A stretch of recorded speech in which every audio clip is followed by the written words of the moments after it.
There we go. Okay, so thanks very much for the invitation to speak, and thank you to everyone for attending. Yeah, this is a bit strange. You might know me as a bit of an MT guy, but what I've been working on or thinking about recently is the broader context, particularly because I've been doing a lot of work in mining. And what I'd like to discuss with you today is mining for net zero. And I hope I can convince you it's an impossible task. And this talk comes about because I was having a beer with a neighbor 10 months ago now. And I've been thinking about these things, and he was telling me about the modern future, renewables. I said, Art, it's just not possible because we need a lot more mining and it's just, we can't achieve it. So what I hope I can do over the next 50 minutes is to make you aware of the fact, if you're not aware of it, and I certainly wasn't until I really started looking into this, the increasing need for minerals and metals in our society. And this message seems to have been lost on, or I wouldn't say it's being ignored, it's not being told perhaps to the politicians who are making the policy decisions. A lot of our existing deposits are depleting at a faster rate than we're finding new ones. There's a threat of global domination of mineral resources that China poses, and in the US, you've recognized this very much. There's a huge reduction in enrollments in the earth sciences, and this will have a horrible knock-on effect within 5 years, 7 years time, 10 years time, that those of us who are retiring, we're not going to be replaced. China, Australia have recognized this, and they've got large national programs, but there's not a national program in Canada. And some of my talk will be focused on the Canadian issues and their equivalent issues in the US, of course. And there is a lack of a holistic minerals plan in Canada at the national level. You seem to be getting your act together better in the US about this. But taken together, this will mean Canada will become more and more reliant on metal supplies from other countries. And if the pandemic has taught us anything, it's that we need to be self-reliant. So this is the net zero aspirational goal. We're currently pumping out 34 gigatons of CO2. And the aspiration is to reduce that to zero by 2050. And this is a wonderful goal, and there's something like 134 countries have signed up to this goal. It's got interim steps, reduction by so much by 2030. And I'm going to show you that this is pretty much impossible. There's a number of pathways, and there's an awful lot of literature you can read about this. For example, this particular paper talks about the shared socio-economic pathways. I'm going to make this slide deck available to you.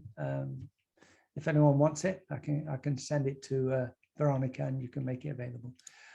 But these different narratives, there's 5 different narratives that outlined in that paper, going from high challenges to acceptance, which is the green road, all the way to not doing anything different from what we're doing today, basically fossil fuel development. And I don't have time to go through all of these, but I will say that when you look at the scenario in terms of global emissions, obviously the green road, which is this purple one, reduces our emissions fastest. We should almost hit net zero by 2050.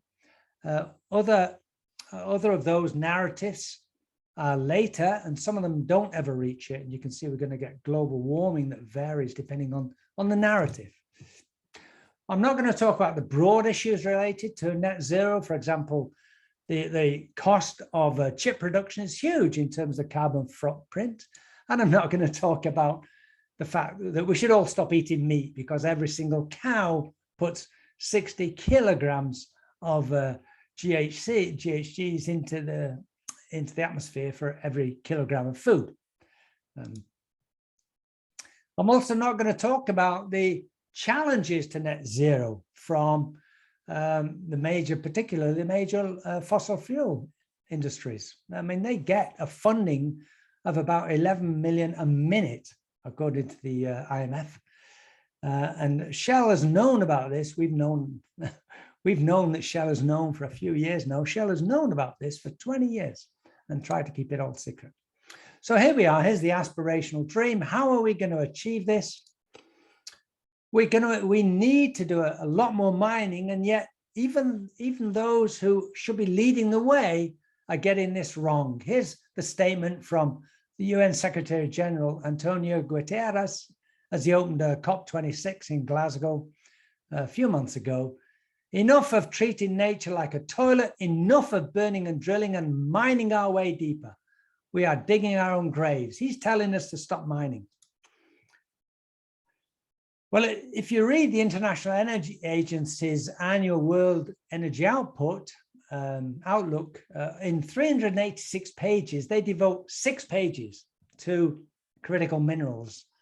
And the one statement in those 6 pages is the rapid deployment of low carbon technologies as part of a clean energy transition implies a significant increase in the demand for critical minerals, but they don't define significant, but they recognize this, which the UN Secretary General doesn't. A number of people have been saying this now for the last year, that there's no way we're going to get to net zero without going through mining. And there's a nice article written in last May in BBC, one in the Northern Miner in July, and there's been more articles ever since. In Canada, a net zero advisory body was formed, a federal body was formed in February last year. And of the 14 well-respected members that are on that, not a single one has got any mining experience. Now, China's doing the right thing. China's the one country that, although it's a huge polluter, it's recognizing that, and they've got national programs that will take them to 84% renewables production by 2060. This is where they are today, 52% from coal, 10%, 18% from oil, and they're promising to reduce that, and they will do that because they're big enough and they're authoritarian enough to push these things through. In terms of emissions by sector, of course, most of the emissions come from energy production, 3/4. And when we look at the breakdown of those, 24% from industry, 18% transportation. So let's attack the biggest emitters first, energy generation and transportation. When we look, though, at all the renewable technologies, and you can see the technologies here and the energy requirements, look at all the metals that are needed in all of these. And we already mine quite a lot. Iron ore, of course, is the biggest mineral that's mined.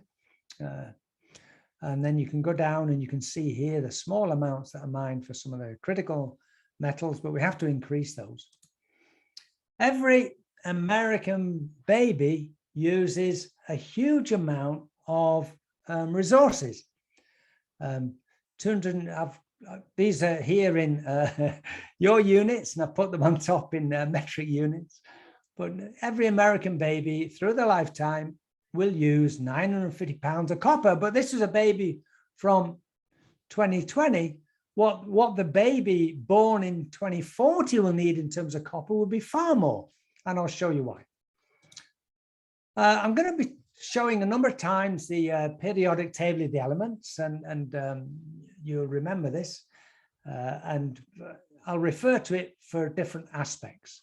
And for example, here's the elements that went into the first generation cell phone.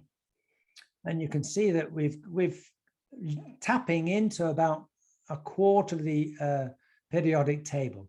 A modern cell phone uses over 70% of the elements in a cell phone to construct a cell phone. And you can see we just need to mine an awful lot of different stuff than we were doing when we were creating the first cell phone. The problem is that many of these that we need cannot be or cannot easily be recycled. So all these in red or in orange are very poorly recycled. Red is less than 1%. So that means every time you want to put niobium or indium or gallium, whenever you need that, you have to mine for it because we're not recycling any.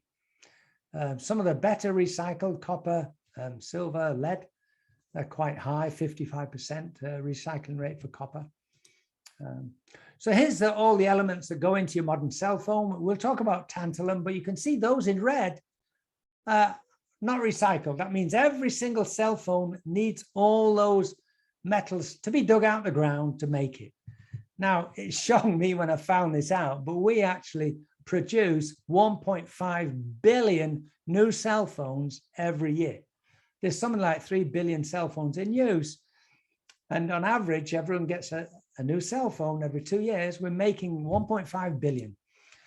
And the issue with cell phones is actually the construction, the mining, the shipping of the ore, the processing the ore, and the manufacture. Of course, you're going to have some emissions from actual usage, energies to charge it, and cell phones, cell towers, that sort of stuff. But that's minimal compared to the construction costs. And so some people like John Norton said, want to save the earth, don't buy a new iPhone. You know, we can slow this down. We don't have to keep buying all the latest, all the newest. So there's a number of papers and books and manuals that you can read that make the point that modern energy renewable technologies are much more mineral intensive than they were. And here's a nice article on climate smart mining, minerals for climate action. But we've known this for 2 decades. In 2002, on the World Summit of Sustainable Development at the UN, the statement was made, mining minerals and metals are important to the economic, social development of many countries. Minerals are essential for modern living. This was 20 years ago. And renewable energies are significantly cheaper now than they were previously. When I put my solar array on my roof in 2011, I paid a lot of money for my solar voltaics, and they've come down by an order of magnitude. And so it's now cheaper to generate your energy from renewables if you build a renewable infrastructure. You can see how some of these other ones have stayed nuclear has become more expensive, coal's become a bit more expensive, and so on. But solar voltaics is way down from what it was. But in order to get into this game of renewable energy, just look, for example, at a single windmill in a wind farm, what it needs. It needs 2 tons of the right sort of rock in order to get the rare earth elements you need. It needs 3 tons of the right sort of rock to process to get the aluminium, 4.5 tons to get the copper. And so the new mining projects are required to fulfill this demand. Now, what we're going to talk about is this 2-degree scenario. This is what we hope to achieve. We hope to have warming, not warmer than a 2-degree scenario. And the World Bank estimated that we need a 250% increase in key minerals. And I'll be going through these one at a time. In Canada, we're doing very little. It's a bit pathetic, actually. Particularly, we're not uptaking on wind, although it's a very windy place. We could put windmills in lots of places. When you look at solar voltaics, just look at all the elements that go into the construction of a solar panel. In the frame, you have these, in the panel, in the semiconductors, and in storage. A huge amount of silver goes into solar voltaics, 7% of the current demand. Where do we get the silver from? Mexico and Peru have been the biggest producers, but China has come from nowhere within 20 years to become one of the world's largest producers of silver. And this is a story that is going to be repeating through this. And the issue with solar voltaics is not only where we get them from, but is it ethical? There's the comment made about polysilicon in Bloomsburg, June last year, is that a third of the new capacity comes from Xinjiang, and where the US government characterizes crimes against humanity and possible genocide. And so we're getting almost half of the world's solar voltaic polysilicon from those manufacturers. Scotland is producing a huge amount from offshore wind and onshore wind. 95% of their energy came from renewables last year, 2 years ago. The problem with wind, of course, is its sporadic supply. It's either on the left here can show the efficiency of production of the energy, and if it's too low, of course, you don't get any energy out. If it's too high, it cuts off because it's going too fast. And so this is the installed wind capacity in Germany, and it was never reached as the installed wind capacity. And over this particular period, that wind capacity was never reached. And at some points it was zero.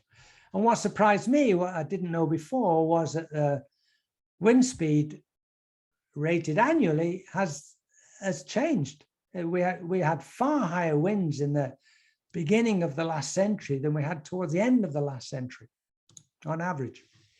Another issue with wind is what's called curtailment. That's when the wind is blowing so well that these wind farms are producing too much electricity. And in fact, farmers are paid in the UK, they're paid not to supply to the grid. And so what do we need? We need some sort of storage system to take this excess energy. There's a couple of storage systems that we can think of. Mechanical storage systems works very well in Scotland or BC, Western Alberta, places in Western US where you can use pumped hydro. You pump the water back up. And then there's electrochemical storage, batteries basically, or Tesla walls, or vehicle to grid. The vehicle to grid is the latest proposal. The idea is you plug your EV in and you store energy that gets later taken out of your car. Lithium-ion batteries, they require lithium, nickel, cobalt, and a lot of other minerals depending on the composition. We're actually moving into lithium sulfur. Lithium sulfur require more lithium than lithium ion, and of course requires sulfur. Lithium sulfur batteries have the advantage that the three times the energy density, so less weight in your car, so you can drive further. One issue that you can think of is how to use this excess energy in wind farms, but also a double positive is that the oil and gas industry is really pushing hydrogen, but 99% of hydrogen is currently made from fossil fuels. You see, they're painting themselves as modern, renewable, green, but in fact, they're still using their old techniques, right? We need to produce green hydrogen. One solution is perhaps energy storage using water electrolysis. So we take the excess energy from wind farms and we make hydrogen. We're at the tipping point for the adoption of EVs, and this shows a take-up of EVs over the last decade. And globally, we've gone from nowhere to 3.5 million. We're in the middle of the biggest revolution in motoring since Henry Ford's first production in 1913. And I find it absolutely amazing and humorous that the Ford F-150, which is thought of as the real man's rugged car, they're bringing out an electric version of it. When we talk about capacity additions, just to get into context, the ratio between EVs and the energy. So here we have capacity additions that are projected for wind and solar for all the plants that are coming on stream. And when you put in the capacity additions from cars, you can just see it absolutely dwarfs solar and wind. There's going to be a huge amount of capacity in our electric vehicles within 10 years' time. The issue is that a normal internal combustion engine uses 9 kilograms of copper, a hybrid uses 40 kilograms, and a battery electric vehicle uses 83 kilograms. That's almost 10 times as much copper in a battery vehicle compared to a normal vehicle. And if you do back of the envelope calculations, there's about 1.4 billion vehicles on the road, 1 billion cars. 0.4 billion trucks and buses. Let's say we've got a lifetime of 14 years, 100 million new vehicles each year, each requiring, that totals 15 megatons of copper each and every year for these electric vehicles. If we're recycling at 55%, and my understanding is we're not going to get a lot higher than that, we need 7 megatons of new copper each and every year to meet the demand for EVs. And in fact, this number of a billion new cars, we got very close in, 100 million new cars. We got very close just before the pandemic. But as well as copper, there's all sorts of other stuff that's needed in an electric vehicle that you didn't need in a conventional vehicle. Nickel and cobalt, carbon, and so on. So one aspirational goal is to have 60% of cars that produce be EVs by 2030. That's 60 million new EVs a year. That we need 4 megatons new copper each and every year by 2030. Can we achieve that? And let's see what we need in terms of copper for the other needs. Solar is projected to go from 0.6 to 2 megatons of copper a year. Onshore wind from 0.45 to 0.86, offshore wind 0.06 to 0.4. Total increase of copper from these are 3.2. If we've got a 55% recycling, we need at least a megaton. And if you add on the copper needs for EVs, we need about 8 megatons new copper each and every year. And we need copper not only for solar, wind, but for electric networks and for bioenergy. How much are we producing? And copper is absolutely essential for all of our needs. And these are gross underestimates. We're producing something like, this is a little bit old now, 210, we're producing 20 megatons of copper globally. You can see the exponential rise over the last few years. And we've got to add on 8 megatons just for the EVs and for solar wind. So about 50% growth. And we need to see a growth of about 25% by 2030 to reach this 60% EV goal. We're currently producing 21 megatons, and we need to produce about 40 by 2050. And so the world's demand's doubling every 20 to 30 years. Where do we get our copper from? Most of it comes from Chile, from the huge porphyries, Escondida, Collahuasi in Chile, and then Buena Vista del Cobre in Mexico. Escondida is 58% BP owned and 30% Rio Tinto owned. But the problem is, we're going to have a huge supply gap very soon. Demand for copper is going up and supply is going down. This is going to seriously throttle our uptake of the new technologies needed for adoption of net zero. This Northern Miner article thought we're going to move into a deficit by 2021. And we're going to, and Nick Snowden of Commodities Strategies for Goldman Sachs, he also said 2021 or by middle of 2022. And the issue is that 200 major copper mines currently in production will reach the end of their productive life by 2035. The second issue is the average copper grade is reducing in the major copper producing mines of Chile. They've dropped by more than half over the last 20 years. And so mines are closing, grades are going down. We've got a perfect storm. In 2008, the world saw in front of it 60 projects for copper production that were going to come on stream over the next 8 years. That was going to add 4.8 megatons of new production. Here in 2020, we only see 36 new projects that are going to come on stream.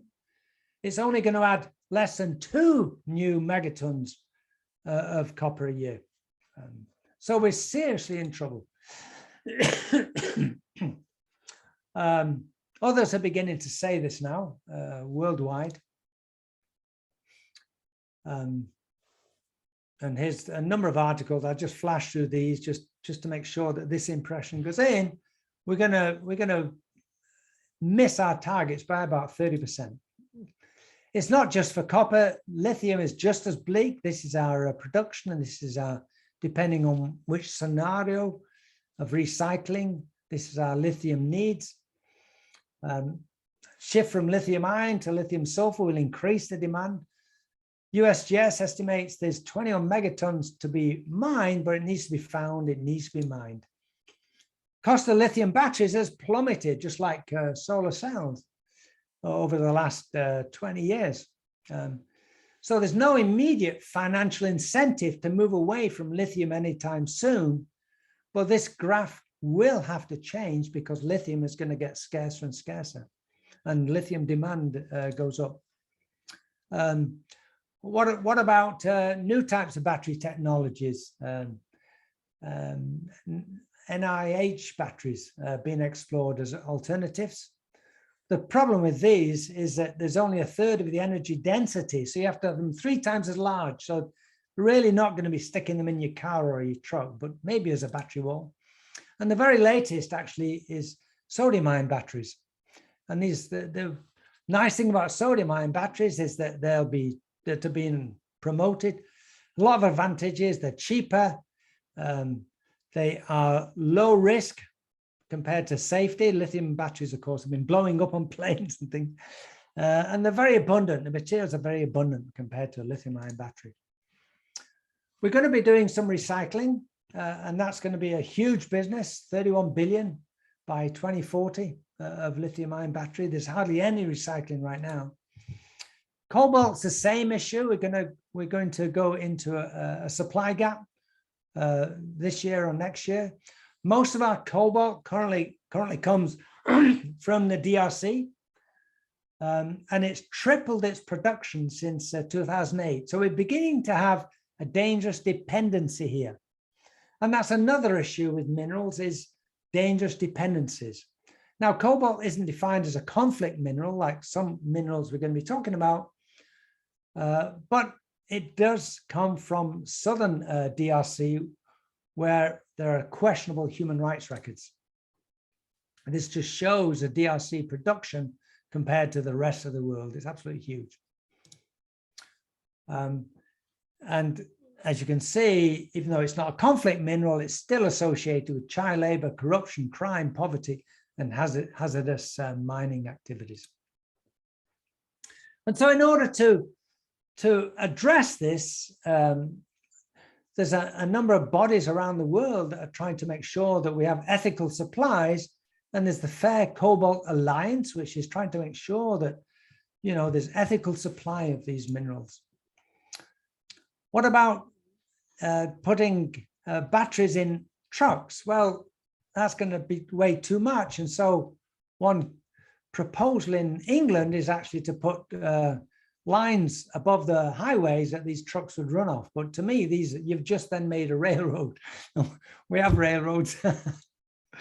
This shows the rail network that existed 100 years ago, and most of it got closed down by beaching in the early 60s. And this is the current rail network. If we went back to this, you can see much of our transportation in the UK can be satisfied by rail. Conflict minerals, the 3 TGs, just talk about these and make you a little uncomfortable for a minute. These are the 3 TGs. You might know of tantalum, that's the one in your cell phone. A lot of the world's tantalum is coming from, is a conflict mineral. And there's a reasonable chance that some of you have got tantalum in your phones. And cassiterite in tin and wolframite for tungsten. Where do we get tantalum from? This in brown here shows the growth of tantalum coming from the Great Lakes region.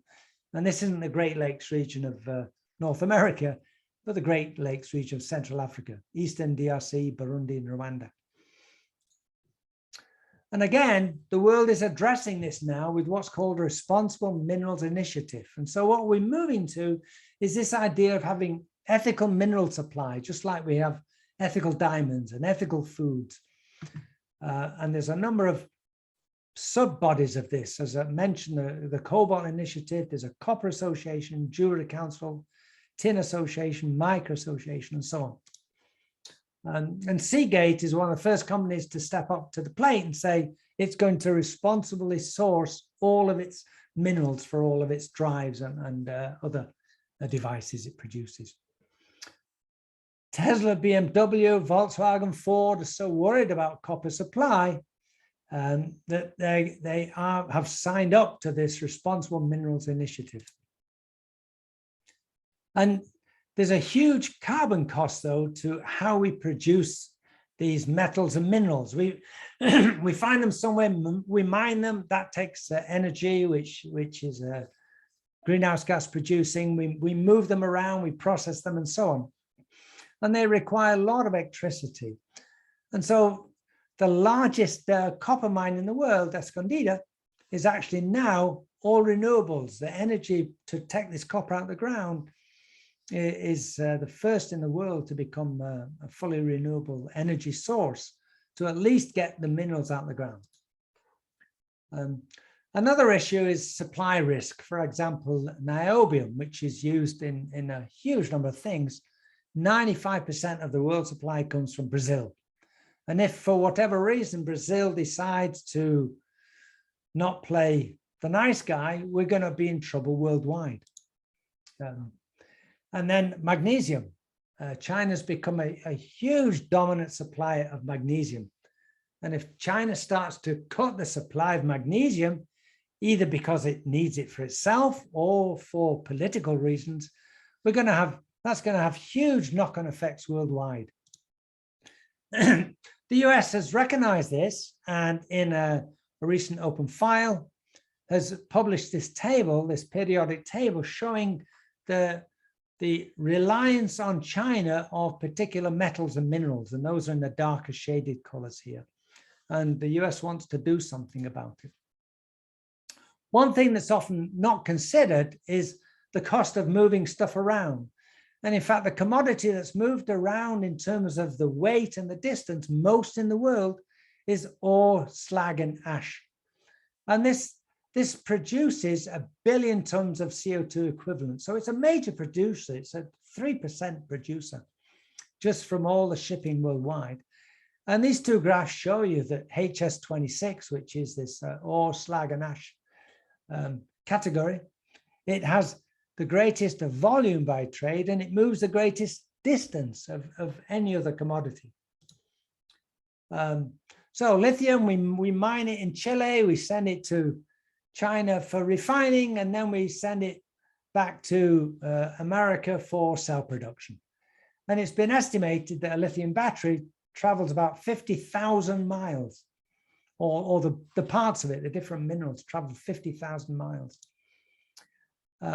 What we need to do is have local supply, local production. And this is being addressed now, $25 billion plant that's going to be started in the US. Because what we can't do with shipping is use hydrogen. But we've got to be green hydrogen if you're going to use hydrogen for shipping. So there's a number of different other ways you can ship these things around using renewables. And there's a whole number of scenarios here that you can look at in detail in this particular report. But the simple answer is ship less. And Rio Tinto, for example, is opening a new scandium plant in Quebec because it wants to have the minerals closer to the processing, closer to the manufacturing. Lithium-ion batteries, if we're going to hit the 2-degree scenario goal by 2050, we need to extract 12 times as much lithium and aluminium and cobalt and iron and manganese and nickel to construct lithium-ion batteries than we are doing today, 12 times as much. If we only double the production, we're going to hit the 4-degree warming scenario. And so the supply race is on. And a number of auto manufacturers are looking what to do about this. And Tesla is building 6 battery factories across Europe by 2030. A quick mention about cars. Those of you with electric vehicles, you're not really on the moral high ground, because the cost of production of your car is equivalent to driving an internal combustion engine about 200,000 miles. And so there's a number of people have been talking about this inconvenient truth. We have to get away from how we produce these cars, because we're using greenhouse gas emitting methods for extraction, processing, and so on. So there's a huge carbon footprint from construction of an EV vehicle. Solar voltaics, we need to increase our extraction of all of these minerals by a factor of 3 to reach the 2-degree scenario goal. If we only increase our production by a factor of 1.5, we'll hit 4 degrees warmer by 2050. Let me talk for a quick minute about rare earth elements. These are the lanthanides. We're absolutely essential. They're in everything. Where did they come from? Well, they used to mostly come from the US in the 1970s, 1980s. And then the US ceased production by 2000, and China became the sole supplier of rare earth elements from 2000 to 2010, 2012. And this issue has been recognized now, and the US and Australia are beginning to increase production of rare earths. China's got known reserves of rare earths of 44 billion ton. Vietnam, 22 billion ton. Brazil, 21 billion ton. Canada has got known reserves of less than 1 billion ton. Why is that? Canada and China are the same size, and we have about the same geology. And the issue is we don't know enough about Canada. So neodymium demand for onshore and offshore wind, we've got to increase our extraction of neodymium by order of magnitude from what it is now, in order to meet the 2-degree scenario goal here in dark blue and dark green. Where do we find neodymium from? China, right? We're going to have to start producing it locally. Now, your president introduced this $2 trillion infrastructure legislation to try and bring mining back to the US. And today, just a few minutes ago, I took this tweet from your president. He's issued a directive. He's going to use the Defense Production Act to secure American supply chains of critical minerals. And this is fabulous, right? Metals companionality, very quickly, this is something that really blew me away because I didn't know it before.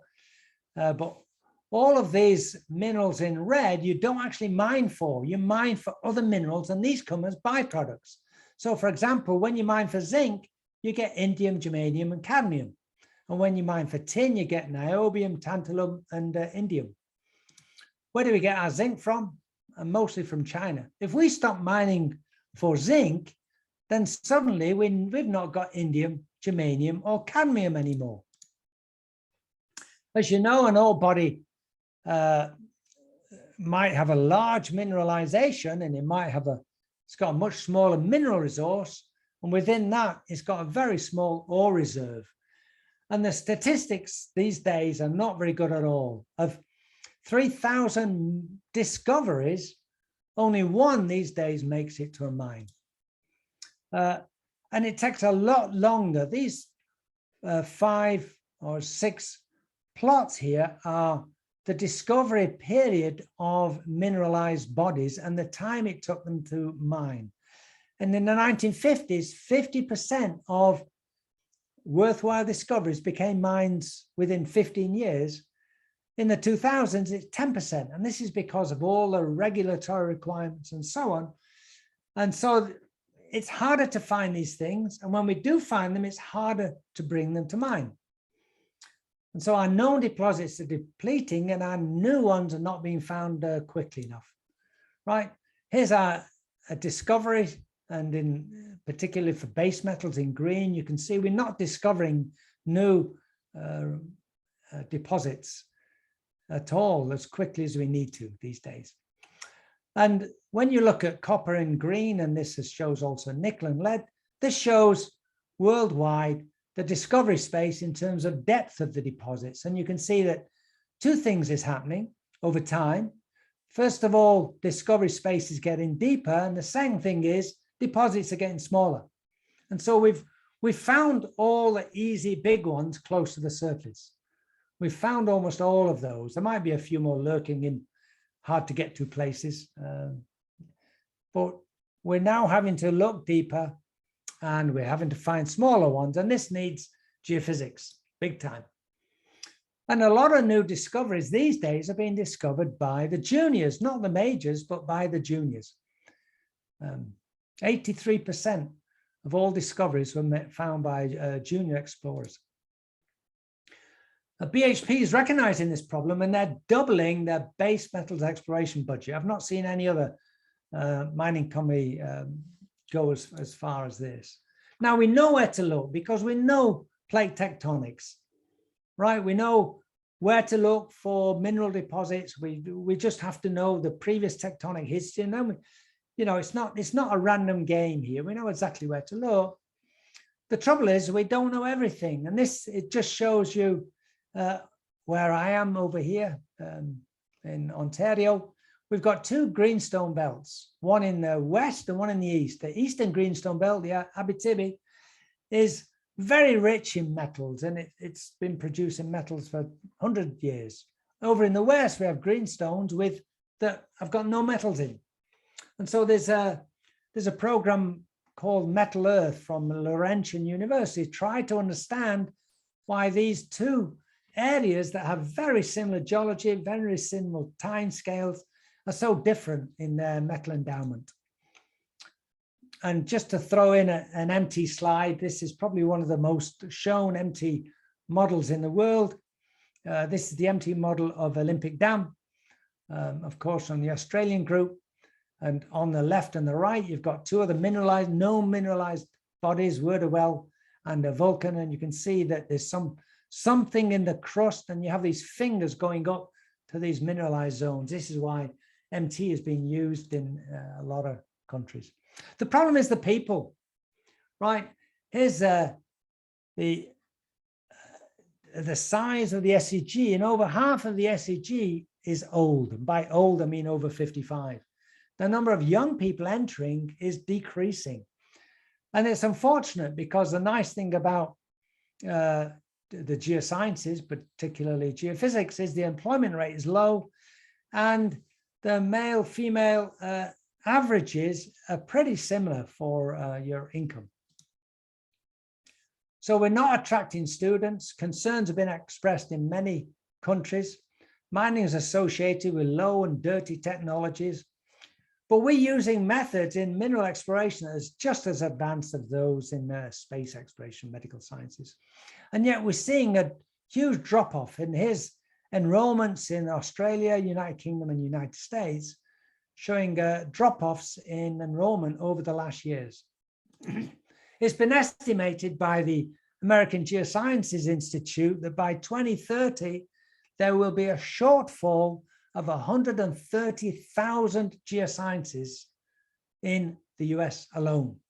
And this is never mind globally. And this is to carry on doing what we're doing now. This doesn't take into account all the new geoscientists we need for renewables and achieving net zero by 2050. In Canada, it's been estimated that we're going to lose over the next 10 years 125,000 jobs in the fossil fuel industry, but we're going to gain 200,000 jobs in clean energy.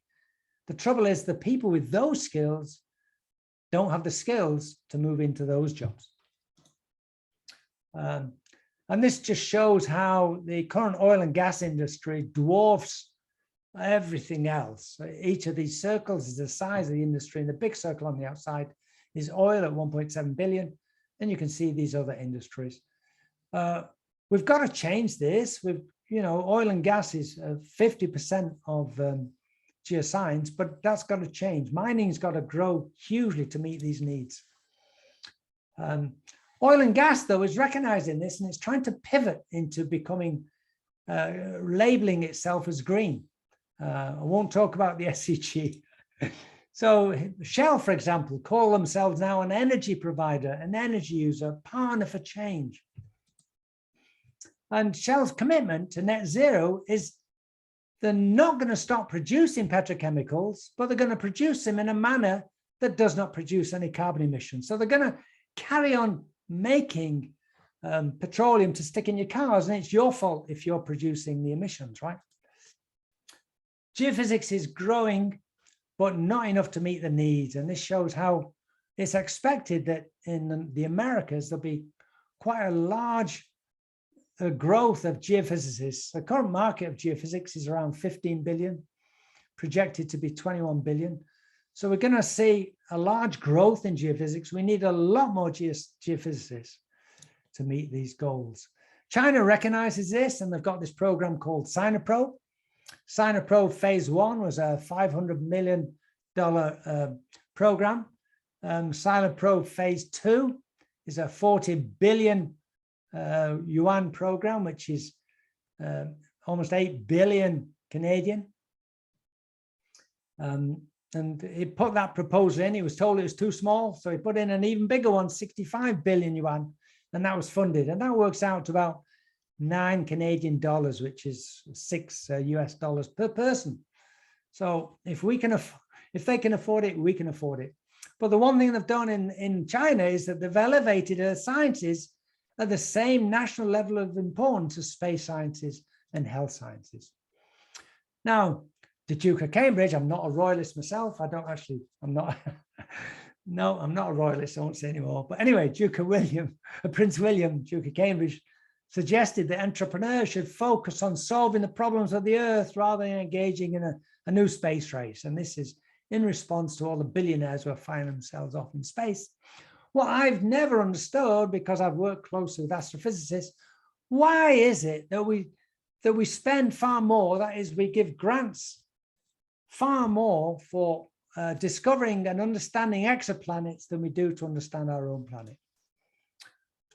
China's dominating supply of essential minerals, not only within its borders, but outside its borders. In 2005, China controlled 7 mines outside its borders. By 2018, that's risen to 60 mines, and it's forever increasing. As you can see, the steel production is dominated now by China, but some countries are beginning to push back. And Volvo, for example, has said they were only going to use steel produced by renewables for its vehicles by 2025.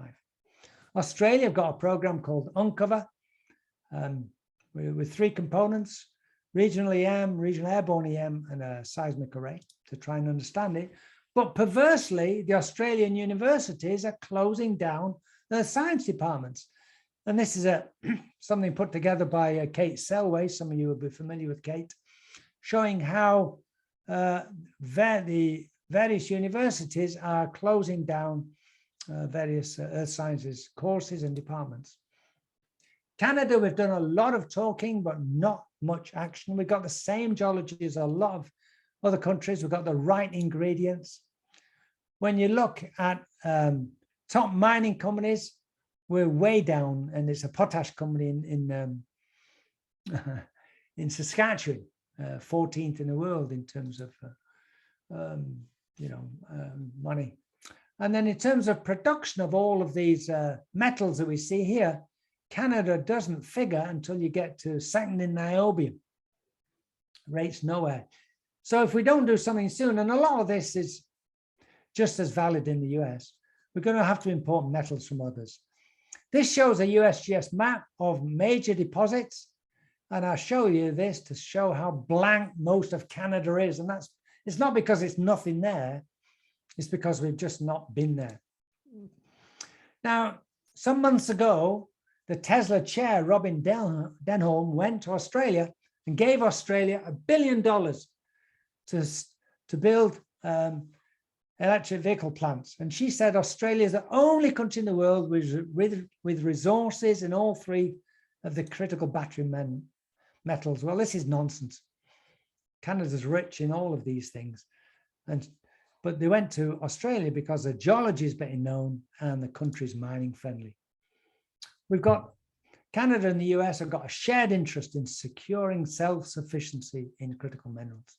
So what we need for Canada, and you might take some of this into the US as well, we need a national plan for minerals extraction. We need a national commitment that no minerals will come into Canada except those certified by the Responsible Minerals Initiative. We need a coordinated strategy to map the whole of Canada at the regional scale. And there's little sense sending out small geological mapping groups. We need to train our geoscientists. The trouble is that universities are each an entity unto themselves and they make their own decisions.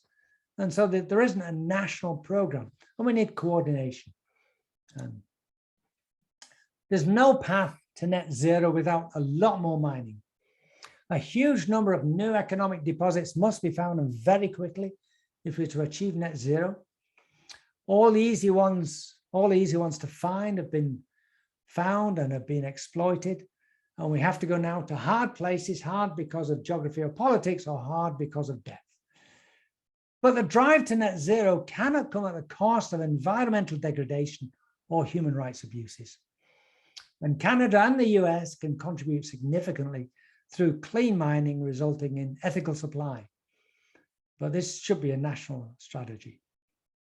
I like Benjamin Franklin's quote here: by failing to prepare, you are preparing to fail. I'd like to finish off, and sorry, I've gone a few minutes over the hour, just acknowledging very quickly my mentor from many years ago, all my colleagues I've worked with over the last 50 years.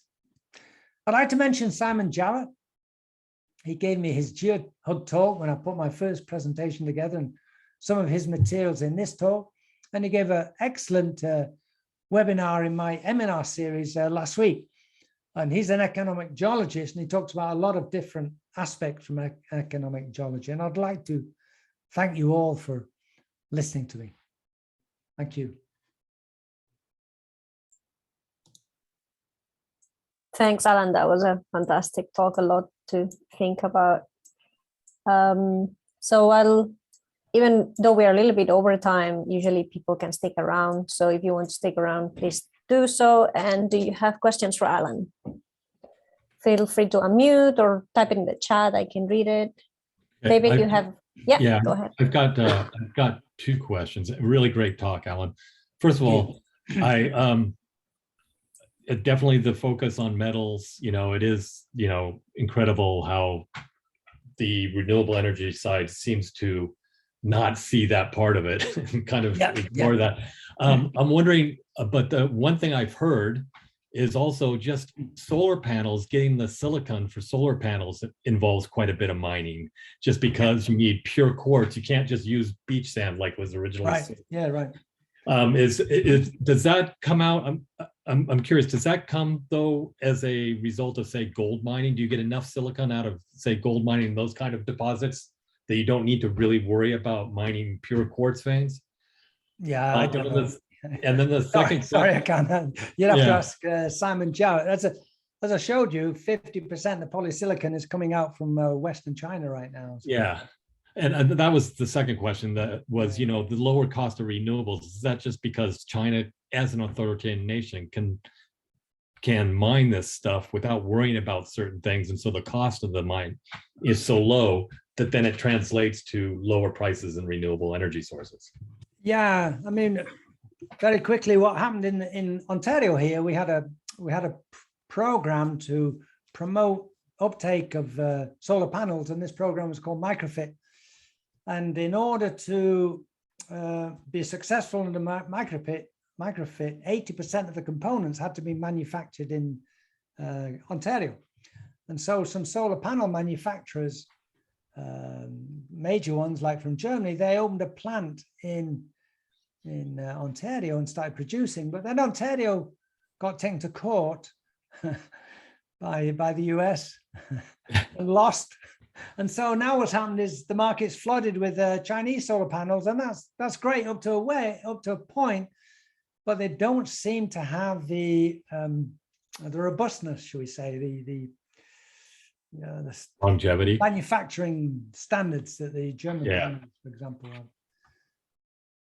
Yeah. Oh, thanks. Yeah. Yeah, hi, this is Mike Allen. Great talk.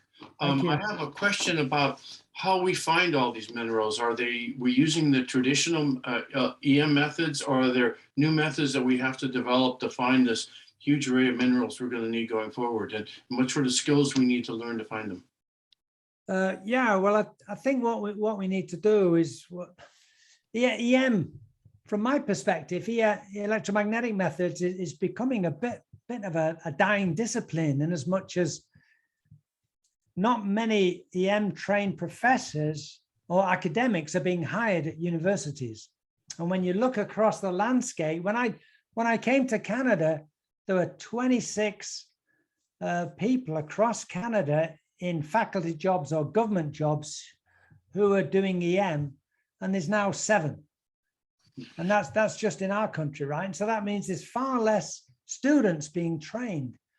And yet EM is the one method that has been very successful at finding these deeper targets. I mean, some years ago, I was talking to a mining manager, and he told me in Canada, what they don't want to do is have another Geophysical. Geophysical a town in Quebec. When they found a deposit, and I'm sorry, I can't remember what they found, but they found a deposit.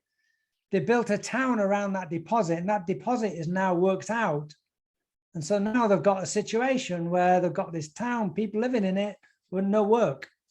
And so what they want to do is, he said, they want to find new deposits where they can hear the church bells ring, as in traditionally they've looked down to about 750 meters, but they now want to look deeper to 1.5 kilometers.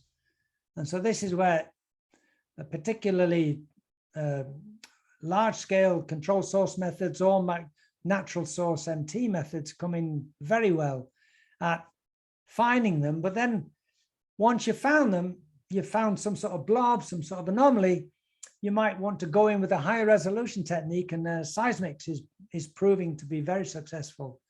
There's a group in Uppsala that's showing a lot of success in high resolution imaging of, you wouldn't use high resolution seismic reflection to find your bodies, or so you use broad scale EM for detection and large scale delineation, and then you can jump in with the seismics to do high resolution delineation. And some of the other minerals that with this huge array that we need, are they all conductive anomalies? I mean, are there other techniques that we need to use to find them? That's true. I mean, some of your copper porphyries might not be that conducting, right? In your gossans. So IP works very well, of course. I mean, we have the physics we have, and it's been successful. I mean, some of those large copper porphyries in Chile were found using IP and ground-based EM methods, and they're now developing deeper penetrating airborne methods, both natural source and control source. And the advantage of that, of course, is there's huge coverage at very low cost. Okay, thanks. Excellent talk. Thank you.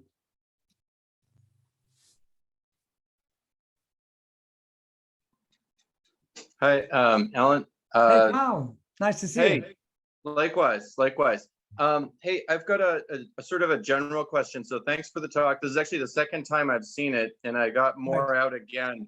But so if you had to make a wager on which of the two, and I'm going to give the option of finding new mines, which is the exploration geophysics side, improving IP, natural field IP, looking deeper, et cetera, versus what I'll call mining technology, which is the space where I'm living right now, which is basically better separation of waste from ore early on in the process, a lot less energy intensive.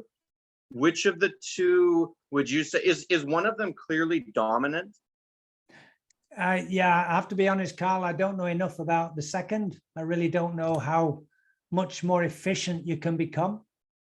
Yeah, okay. in that, whether you can meet the need with that. I mean, as I showed for copper, we're currently producing 20 megatons, and we need to ramp that up by 8 megatons by 2050. So so there's just not a way really to meet copper without a lot of new deposits is I think basically so. one of the I think so. takeaways there. Yeah. Yeah, Okay.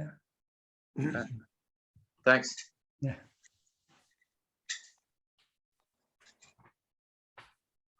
Do we have more questions for Alan? See, we're dropping down to the last few. A number of Yeah. people asked in the chat. Yeah, we have a couple of people who asked for yeah. the slides. So if Yeah, you want no, to, I'll send you a link, Sure. Veronica, for the Mhm. for the PowerPoint. Then you can Sure. send that around. I can share it with these people for sure. Okay, great. Well, thanks a lot, Alan, for this. Well, thanks for great inviting talk. me, and thanks for sticking with sticking for.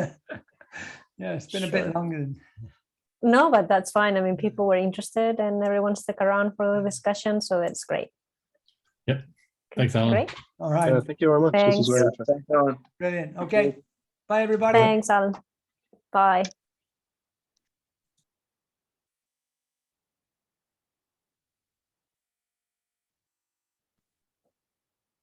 Mike, you want to stop the recording and send it to me? Yeah, so just, oh, here we are.